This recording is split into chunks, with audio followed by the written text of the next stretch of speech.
Hello, hello. Welcome to day 3, your last day of week 2 of our stretching. So we are going to start with our glutes. Okay, so you're going to sit down and you're going to extend one foot. You're going to roll your hips, pull your shoulders back. Foot is flexed. We're going to take that opposite leg and put it over. And we're going to pull the knee in, and you're going to keep even weight on both hips, and you're going to rotate into it.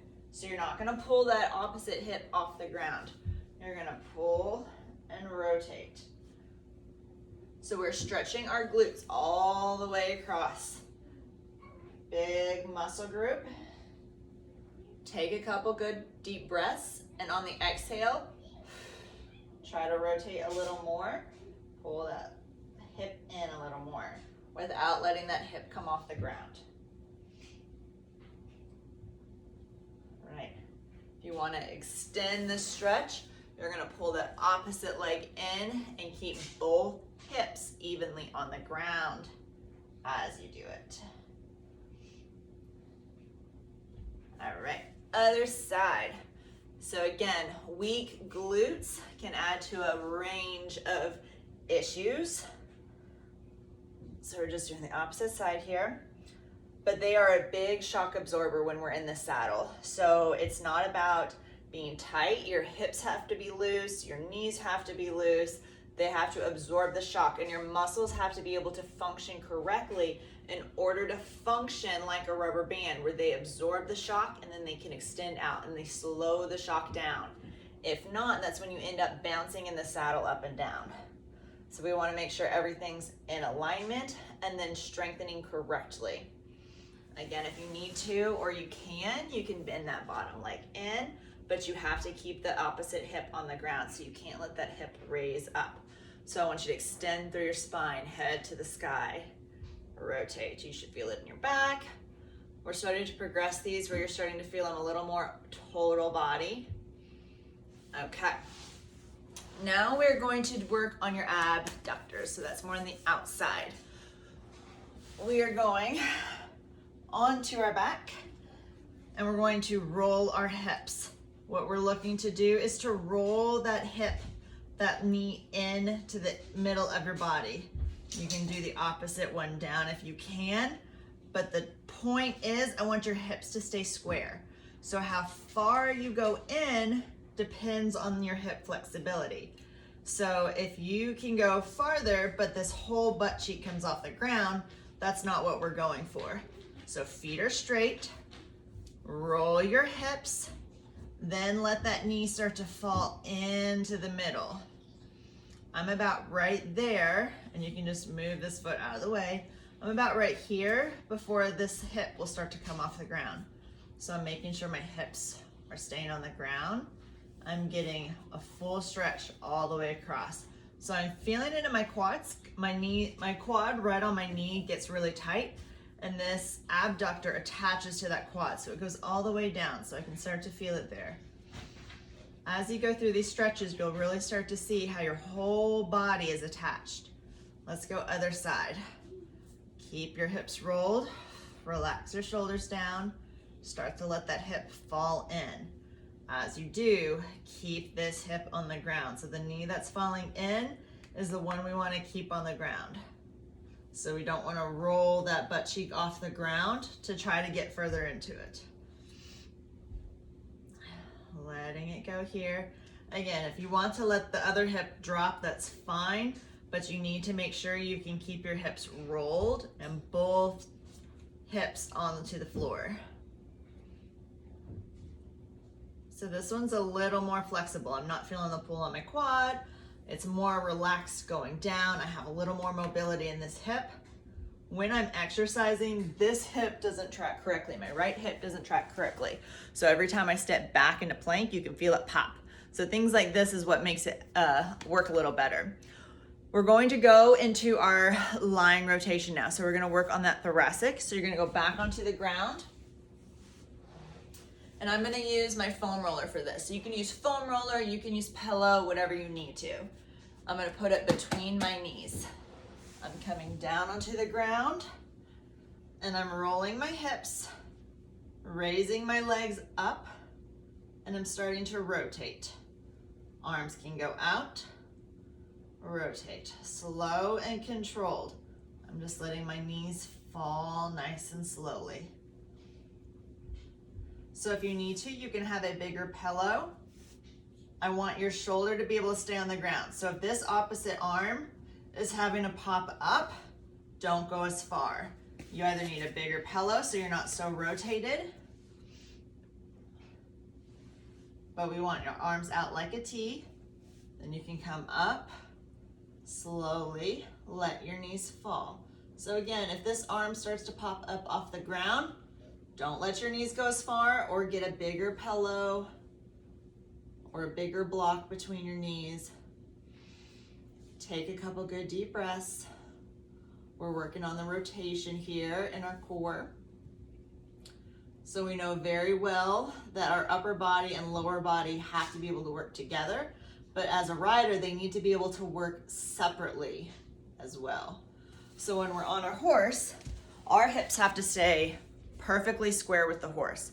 So sometimes we're turning the horse and we're using our core to turn so we can look in the direction we want to go, but our hips need to be able to stay tracking with the horse. So they're not going to be leaning. We need them to be nice and square. We don't want our shoulder to drop. So we need to have control of this core and be able to let it rotate here so we're not turning and dropping our shoulder there. All right, so our next one is going back to our hip flexors. I know we've done this every day this week, but we keep adding to it. So this time we should know the start of it very well. Our foot is down in the back. We're coming in here, but now instead of reaching up and across this way, we're rotating more this way. So we're pretending we're about to shake hands with somebody over here. As we do that, we don't want that hip to cock out. We want to stay nice and square, and we rotate. We don't want that shoulder to go. We're right here. So again, it's a different rotation. This is more like turning a horse. Everything needs to be able to move together and move separate. Come out of it for a second. So again, notes, roll your hips, shoulders back. I'm taking this foot and I'm trying to pull the floor closer to me. I'm squeezing this butt cheek, shoulders back and down, and I'm rotating across. And I'm breathing. So now we're moving off balance a little bit, so our stabilizers are working, we're rotating. Okay, other side. Right here. Get in position where you're nice and square. Our hips are even. Foot pulling back. And rotate. You might find different spots in your back that start to pull.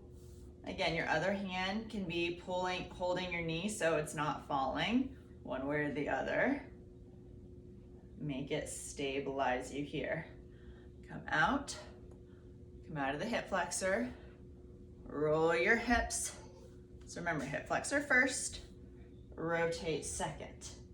If you need to go back and just stay at your regular hip flexor here or hold it here, you can. If you need to hold across your knee and rotate that way and reach this hand out, you can do that as well. So you're starting to get your rotation, but you're stabilizing a little bit more with this hand. This hand is kind of counterbalancing you. So you can do however you need to start. Find a good starting point and build from it.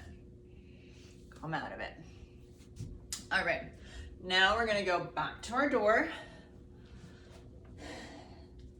We're gonna go closest foot to the door is gonna step in front. Okay, so our feet are in line. Closest hand to the door is gonna go down.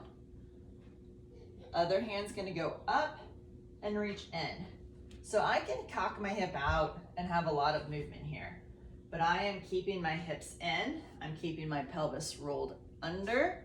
I'm reaching up, and then I'm trying to reach for the door frame. You can step in a little bit, but we're stretching all the way down. You should feel it all the way down your lats, all the way down your hip. Couple deep breaths. Come out of it. Make sure your hips are squared, hips are rolled. Up, stretch. So we need that core flexibility as well. All right. Same thing, foot closest to the door goes forward, hand down, opposite hand comes up and in.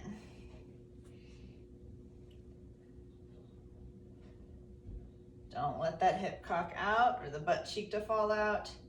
Squeeze your back butt cheek. So we're starting to build on everything here. Come out. Make sure everything's level and engage correctly. As you lift your arm, don't let your shoulder go up. Keep your shoulder down, out of your ear, and up. That makes your whole back muscles, all the lats, everything, start to stretch out. All right, shake it out. Couple more exercise. This one is the Y. Y. We're going here. So your hands come down and back. What I want you to do is pull your shoulders back and down. Roll your hips under. Stretch it here. So you're stretching your chest muscles. At the same time, you're engaging the back and your shoulder blades. Keep your head relaxed. Don't let tension start to come up. Pull them back and down. Come out of it. Right here. Palms are up. Hips are rolled under. Wherever you need to be. You can be sitting at your desk, you can be doing whatever you want, watching TV. Doesn't matter, you can do this one anywhere. If you can get yourself enough room in the car. All right, last exercise, we're going back to the wall. We're gonna add a little bit more rotation to it. So we are going to put closest foot forward again. Other foot back. Make sure your toes are straight. Make sure your toes are separated. Your arches are lifted. Go through all your checkpoints from bottom to top that we've been doing. So your arches are lifted. Your knees are straight. Everything's focused correctly. We're going palms to the door. So this is a big rotation. If you can only get one straight to the door, that's fine. You'll find yourself working closer and closer. Step where you need to step. Don't let your hips go anywhere. So I could take my hands off and I'm stable and I'm back on. Come out of it and we're gonna go back in it. Rotate. Make sure your feet are good. Make sure you're breathing. All right, we're gonna switch. Foot closest to the door is forward, other foot is back. Palm on the door. Palm is on the door. We're taking our other hand and we are reaching. Fingertips are up. I'm trying to lift through my chest, but at the same time, pulling my shoulders back and down. So I'm not reaching for the door and arching my back. I'm pulling my shoulders back and down, which gives me less range of motion, but that's what we're working on. We're working on correct alignment, not just pushing it farther and farther. Come out of it. One last time. Shoulders back and down. And reach. Deep breaths. And shake it out. So you have several exercises to work on this week that you can do at home while you're watching TV. You can do them easily in the office, even in dress clothes. You can do them as you're driving, some of them even. So make sure you're doing these throughout the week, along with your foam rolling, especially if you've noticed things that have stayed pretty tight. Work on getting those loosened up. Foam rolling is something you can do all the time and you're never gonna get rid of it. These are now starting to get our muscles functioning correctly and stretching in the correct motion. So we will see you soon. Bye.